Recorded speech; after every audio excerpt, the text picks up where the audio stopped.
తాడిపత్రి అన్న పదం వింటే చాలు ఎప్పుడు చూసినా ఘర్షణలు, పోలీసుల బందోబస్తు అన్నమాటలు వినిపిస్తాయి.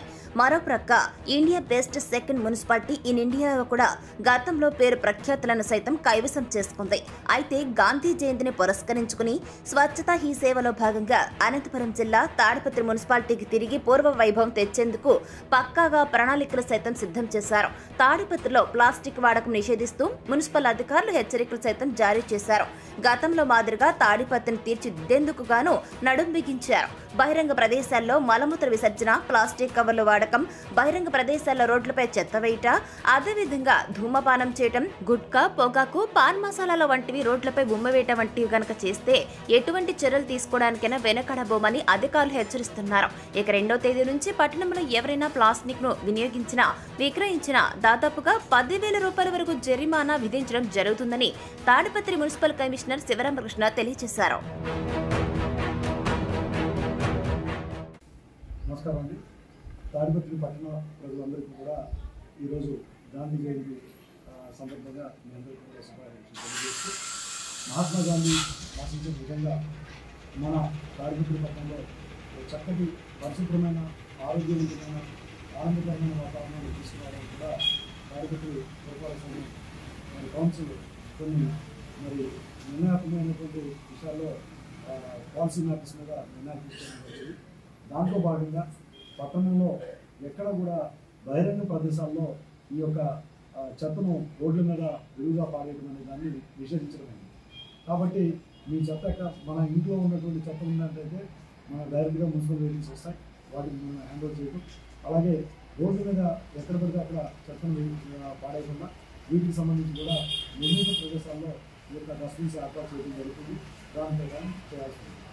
దీంట్లో ప్రజల యొక్క సహకారం ఉంటేనే ఇది పూర్తిగా సాధ్యపడుతుంది. కాబట్టి దయచేసి చిన్నపిల్లలకి స్కూల్కి వెళ్ళే పిల్లలతో సహా మనం తీసుకోవాల్సినటువంటి నిర్ణయం ఏంటంటే, ఈవెన్ చాక్లెట్ డ్రాప్లు కూడా బస్సులో నుంచో లేకపోతే ఆటోలో నుంచో బయట పాడేయకుండా వారు బ్యాగ్లో పెట్టుకొని దాన్ని వారు డిస్పోజ్ చేయాల్సింది. క్రాసింగ్ ఉన్న బస్సులో ఈ విధంగా బహిరంగ ప్రదేశాల్లో చెత్తని నిషేధించడం అనేది ఒక కార్యక్రమం తీసుకున్నాం. రెండోది, అతి ముఖ్యమైనది, మన పట్టణంలో ప్లాస్టిక్కి సంబంధించినటువంటి ఈ పలుచనైనటువంటి సింగిల్ యూజ్ ప్లాస్టిక్, అంటే ఒకసారి వాడిన తర్వాత దాన్ని మళ్ళీ దాగి దేనికి వాడం, అటువంటి ప్లాస్టిక్ని మనం టోటల్గా బ్యాన్ చేస్తున్నాం. ఈ పట్టణంలో ఎవరు కూడా దాదాపు 120,000 మంది జనాభా ఉన్నారు. ఈ 120,000 మంది ఎవరు కూడా ఇందులో అన్ని వర్గాల వారు ఉన్నారు. వ్యాపారస్తులు ఉన్నారు, డాక్టర్లు ఉన్నారు, ఇంజనీర్లు ఉన్నారు, విద్యార్థులు ఉన్నారు, మరి సీనియర్ సిటిజన్స్ ఉన్నారు, అన్ని రకాల ప్రజలు ఇందులో ఉన్నారు. దయచేసి అందరికీ మీ మీడియా ద్వారా వాళ్ళందరినీ నేను కోరుకునేది ఏంటంటే, ఈ ప్లాస్టిక్ని పూర్తిగా సంపూర్ణంగా నిర్మూలిద్దాం. అంటే సార్ చిన్న మైక్రాన్స్ ఉన్నాయి, లేకపోతే 20 వాడచ్చా, 40 వాడచ్చా, 80 వాడచ్చా, 120 వాడచ్చా, ఇర్రెస్పెక్ట్ ఆఫ్ మైక్రాన్. అసలు క్లాత్ బ్యాగ్స్ని యూజ్ చేయడం అన్ని విధాలా ఉంటుంది. మనం బజార్కి వెళుతున్నాం, ఒకవేళ షాప్ నుంచి ఏదైనా మెటీరియల్ తెచ్చుకోవాల్సి వస్తుంది. ముందుగా గతంలో మనం వాడేవాళ్ళం ఈ యొక్క చేతి గుడ్డ సంచులు, వాటిని పట్టుకుంటే ఆటోమేటిక్గా ఈ క్యారీ బ్యాగ్లు వాడుకునే పరిస్థితి ఉంది. కాకపోతే మనం అన్ఎక్స్పెక్టెడ్గా వెళ్ళినప్పుడు ఆ షాప్ దగ్గర కూడా ఆల్టర్నేటివ్ బ్యాగ్స్ మీకు అక్కడ తక్కువ ధరకు దొరుకుతాయి. అంటే ప్లాస్టిక్తో చేసినవి కాకుండా క్లాత్ బ్యాగ్స్ కూడా దొరుకుతాయి. వాటిని కూడా మనం తీసుకుంటాం. ఈ విధంగా మనం ఈ యొక్క ఇంటికి సంబంధించినటువంటి వ్యవహారాల్లో మరి మనం ప్లాస్టిక్ని వాడకాన్ని నిషేధిద్దాం. సైమిల్టేనియస్గా వ్యాపార వర్గాల్లో, మరి హోటల్స్లో, అదేవిధంగా మెడికల్ షాప్లో, చికెన్ షాపులు, మటన్ షాపులు, మరి తోపుడు బళ్ళు, వీళ్ళందరూ అన్ని వర్గాల వారికి కూడా నేను తెలియజేసేది ఏంటంటే, ఆల్టర్నేటివ్ మెటీరియల్ దగ్గర పెట్టుకోండి. బయోడిగ్రేడబుల్ అంటే ఆ మెటీరియల్ ఒక ప్లాస్టిక్ సంచి భూమిలో కలవడానికి 1,00,000 సంవత్సరాలు పడుతుంది. వేరే ఈ బయోడిగ్రేడబుల్ అయితే 1 వీక్లో అది మళ్ళీ భూమిలో కలిసిపోతుంది. స్పాంజ్లా మెత్తగా ఉంటుంది, చాలా టిష్యూ పేపర్లా ఉంటాయి. అలాంటి సంచులను వాడచ్చు. వాటికి సంబంధించి కూడా వ్యాపార వర్గాలు అన్నీ కూడా ఇవన్నీ మనకు అనంతపురం, బెంగళూరు, నియర్ బై అన్ని ప్లేసెస్లో కూడా పెద్ద పెద్ద నగరాల్లో కూడా హోల్సేల్లో దొరుకుతున్నాయి. వర్తకులంతా కూడా దాని ప్రకారం తీసుకొస్తున్నారు. ఇన్ని అంశాలు చెప్పినప్పటికీ కూడా నా దాకా వచ్చినప్పుడు చూసుకుందాంలే అని అనుకుంటేప్పటికీ ఖచ్చితంగా వారిని చట్టం చెప్పిన దాన్ని వ్యతిరేకించినందుకు శిక్షార్హులే. ఖచ్చితంగా ఆ పనిష్మెంట్ వచ్చి వ్యాపార వర్గాలు అయితే 25,000 నుంచి 1,00,000 రూపాయల దాకా పెనాల్టీ పడే అవకాశం ఉంది. సేటు ప్లాస్టిక్ నో అని చెప్పండి. ప్లాస్టిక్ ఈ షాప్లో ప్లాస్టిక్ సంచులు కానీ, ప్లాస్టిక్ కవర్స్ కానీ, ప్లాస్టిక్ సంబంధిత వస్తువులు ఏవి కూడా, సింగిల్ యూజ్ ప్లాస్టిక్ ఏవి కూడా అమ్మబడవు, దయచేసి అడగద్దు అని చెప్తాం.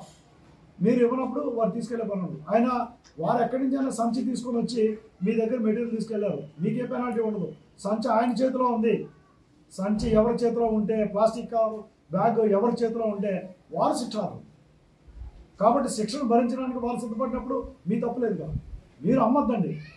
వాళ్ళు కొంటాము అని చెప్పి మీ దగ్గర ఇది మీరు కాకపోతే మీ పక్క షాపులో ఉన్నారనుకోండి, మాకు కంప్లైంట్ వస్తుంది ఆటోమేటిక్గా, ఆ షాపుని సీజ్ చేయడం జరుగుతుంది.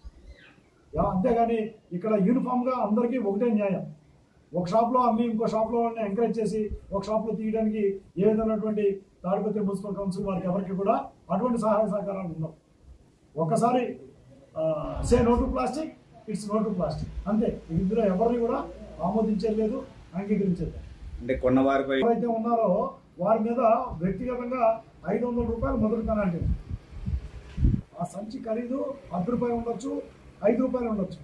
పెనాల్టీ మాత్రం పట్టుకుంటే 500 రూపాయలు కట్టాల్సి ఆన్ ది స్పాట్ కట్టించుకుంటాం. వీళ్ళందరికీ చెప్తున్నాం ఇది ప్లాస్టిక్ని వాడద్దని చెప్పి.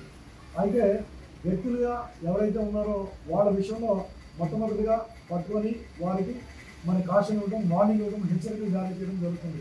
మౌఖికంగా ఆ వ్యక్తిని అక్కడే నిలబెట్టి రోడ్డు మీద మాట్లాడుతుంటే చుట్టూ ఉన్న జనాలు కూడా చూస్తారు ఎందుకు ఇదని. అది ఒక రిలేషన్. ఆ విధంగా వాళ్ళు ఉంటారు. వారి దగ్గర మొట్టమొదటిసారి పెనాల్టీస్ ఉంటాయి.